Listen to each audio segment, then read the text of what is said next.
2022 has been quite the interesting year for this channel. Starting with a now private commentary that's since been replaced by a much better one on the same topic, I've actually bothered making content for once. Previously, I was just an inconsistent streamer that dumped whatever the hell I felt like on the channel, with the only exception being my very first review back in 2020. When I uploaded that commentary, I mainly did it as a topical video due to the announcement of a revamped PlayStation Plus at the time, but after I finished the video and got used to Power Director again, I decided to start typing away at another script, which would lead me to my most popular video that isn't the AVG and Crazy Castle outtakes. It's funny, I mainly uploaded that because I couldn't really find it anywhere else online outside of a shady file sharing service with pop-up ads, so I did the Cinemassacre fans a favor and uploaded it to YouTube. Despite the amount of random garbage I've deleted from this channel, I feel obligated to keep this up as it's pretty much the only upload of this on YouTube to my knowledge, and other playlists compiling obscure AVGN media features my upload. Anyway, I decided to make the Klonoa Remake video for two reasons. For one, I was in a Klonoa mood at the time and wanted to make a video about the series in some way, and two, in my opinion, the other comparison videos on the remake didn't really do the topic justice. Some of them are just side-by-sides with both versions playing simultaneously with no narration, but there are two videos that I thought were a bit more noteworthy. The Remake or Rebreak episode by Exoparadigm Gamer, and the comparison by PowerCell Zeke, who was another inspiration of me making my own, and he actually commented on my video. While Zeke's video was spoiler-free, it only really covered the beginning of the game and didn't say much outside of the overall visuals and first few cutscenes. And as for Exo... the graphics have been remade from scratch and look amazing.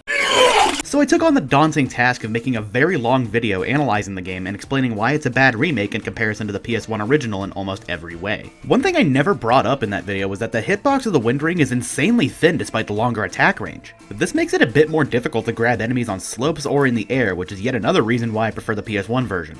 Anyway, that video took me around 2 months to make, starting with script writing, and I ended up sharing it with both the Klonoa Mega Chat Discord and the Klonoa subreddit. I thought it would just stay in those two subcommunities and my friend group, but I went to check the channel a few weeks later and it hit 1,000 views. I honestly didn't even know how to react. I don't know if I have an ego problem or what, but I was so happy at the time. Either the YouTube algorithm really liked the clickbait title and thumbnail, or the Klonoa content pool was just really dry before Fantasy Reverie series dropped. I mean, hell, if you search Klonoa Wii on YouTube, the third result is my video. Jesus Christ, I'm starting to sound like fucking Christian. I seriously can't thank the Klonoa fans enough for checking out those videos. It really means a lot to me because this is a franchise that I care about a lot, so it really warms my heart to see videos I put a lot of time into get the attention they did despite some mistakes I made, such as fucking up a line or two or recording my footage at a low bitrate. I want to return to the topic someday with a proper review of both games themselves. It might even happen this year, who knows. But the thing is, I don't want to just be seen as the Klonoa guy. I want my content to have some variety in the topics I cover, so I don't want to just spam videos in the same franchise over and over again. The 25th anniversary of Door to Phantomile was earlier this month, and I made a Twitter thread about it, but I didn't make a commentary video because I wanted to finish the Parappa retrospective as soon as possible. If you're wondering what happened with the anniversary, Namco dropped some scratch-off lottery in Japan, a single piece of artwork, and they released the soundtracks for Door to Phantomile, Lunatea's Veil, and Legendary Star Metal on streaming services. Apple Music even has them in lossless quality, so I can finally experience Sign of a Hero the way it was meant to be.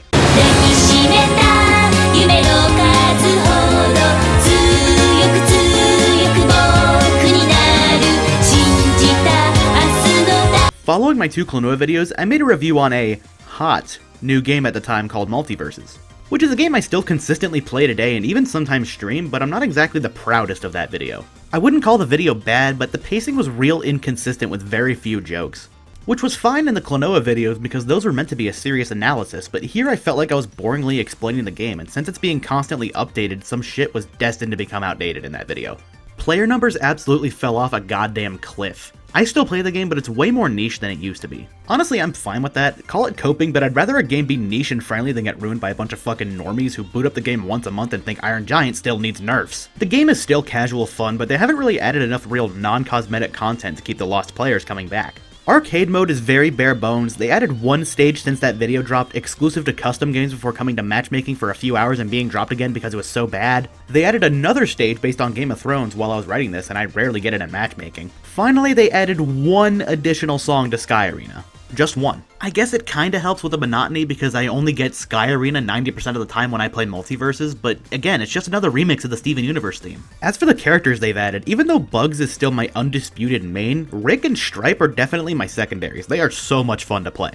The next video after that was my review of the Scott Pilgrim game, and I had an absolute blast doing that video. I actually collaborated on the script with somebody I'll keep anonymous, but you know who you are if you're watching, and your input made the video turn out great. Finally, there's the Parappa retrospective, which went up this month. That was probably my favorite video I've done so far because it was a lot of fun revisiting Umjammer Lammy for the first time in years, and Parappa 2 is just a great game in general. That, and it's fun to shit on a mediocre game that's aged like cheese, so the first game also got a kick out of me. Shout out to the Paint Huffer, by the way. He's hung out on my Discord server for a while, and he's also an artist, and he offered to draw a thumbnail for the video, and it turned out excellent. I paid him $55 for the thumbnail because I don't really feel like exploiting somebody on the internet for free labor. So what's really next for the channel? Obviously, I'm going to keep making videos in 2023, that's not changing. I've got a few ideas for videos, but I've already decided on the next one. Remember that first review I did back in 2020? I rewatched that recently, and in hindsight, it was fucking horrible.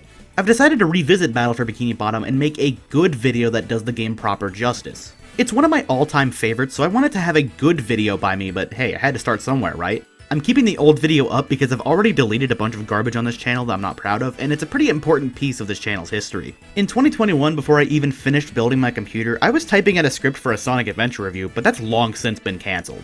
Everybody and their fucking mother has talked about Sonic Adventure to death on this godforsaken website, so I couldn't really add to the conversation myself. In the Parappa retrospective, I teased the idea of covering the Pac-Man World games, and that's definitely going to be a video sometime this year. After I uploaded the Klonoa We Make video, someone reached out to me on Discord from Klonoa Mega Chat, and we talked for a little bit. His name is Mario123311, and he recommended I give the Pac-Man World games a go. What's hilarious is that literally the very next day, Pac-Man World Repack got announced at the Nintendo Partner Direct. That is the scariest coincidence that I have ever seen. Fucking God himself told me to play Pac-Man World. One game I really need to do one on is Team Fortress 2. TF2 is my favorite game of all time, and you can probably tell by my name and avatar.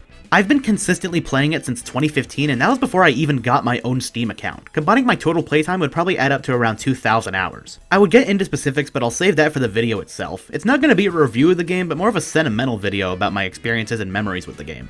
Capturing footage is going to be a bitch because Casual still has the ongoing bot issue, and the community servers that I frequent don't really feature the objectives as a main focus. I guess we'll see if I ever decide to make that, or if I do, I'll probably just use footage from a different game if I can't capture good TF2 footage. I'm also open to doing non-gaming videos. If you have some topic you want me to talk about in a commentary or something, feel free to suggest it to me in my Discord server. The link will be down below. Okay, that's all the time I've got. I have to get back to playing Animal Crossing New Leaf on my Nintendo 3DS.